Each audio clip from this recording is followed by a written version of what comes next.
Hello বন্ধুরা, তোমরা সবাই কেমন আছো? আশা করি তোমরা সবাই ভালো আছো। তো তোমাদের সামনে নিয়ে চলে এসেছি আবার একটা নতুন ভিডিও।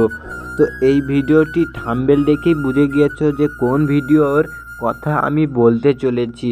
তো তোমরা এখনও যারা যারা রোবট পার্ট 2 ভিডিওটি দেখোনি, মানে যারা যারা বলতে খুব কম মানুষই হয়, কারণ ওই ভিডিওটি আজ অনেক মাস হয়ে গেল। এখনই যারা যারা দেখোনি তারা প্লিজ পল্লিগ্রাম টিভি চ্যানেলে গিয়ে প্লিজ ভিডিওটি দেখে আসো, কারণ ওই ভিডিওটি না দেখলে পার্ট 2 তোমরা বুঝতে পারবে না কি হবে ও কি হতে চলেছে। তো তোমরা ওই ভিডিওটা তাড়াতাড়ি দেখে এখানে চলে আসো। আর হ্যাঁ, এই ভিডিওটি বলবো রোবট পার্ট 2 ভিডিওটি আজ কত মাস হয়ে গেল তাও ভিডিওটি দিল না কেন? তোমরা কমেন্ট করে কেন বলছো না যে রোবট পার্ট 2 ভিডিও তাড়াতাড়ি দাও? তোমরা যদি বলো রোবট পার্ট 2 ভিডিও তাড়াতাড়ি চাই, তাহলে পল্লিগ্রাম টিভি চ্যানেলের সদস্যরা খুব তাড়াতাড়ি তোমাদের সামনে তুলে ধরবে। আর হ্যাঁ, ওই ভিডিওর পার্ট 2টা কবে আসবে ও কবে আসতে চলেছে না আসবে না সেটাই তোমাদেরকে আজকের এই ভিডিওতে আমি বলবো।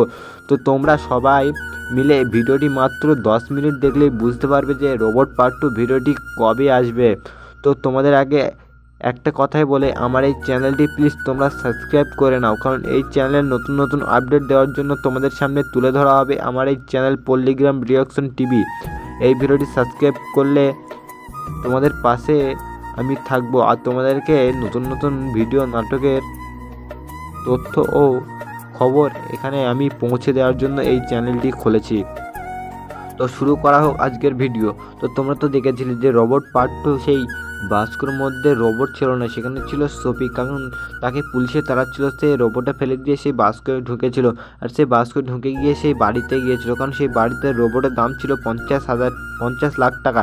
যদি সেই রোবটটা বলতো আমি ফেলে দিয়েছি তাহলে 50 লাখ টাকা জরিমানা লাগবে। তার জন্য সফিকে তার বাড়িতে রোবট সেজে কাজ করছিল, কিন্তু জানতো না যে তাকে দিয়ে সব কাজ করে নেবেন। উকুন তোলা, হাট বাজার, কাপড় কাচা, সব কাজ, যাকে বলে পা হাত টিপে দেওয়া মালিকের, সব কাজ করে নিত। কিন্তু সফিক তো সে কাজ করতে পারবে না,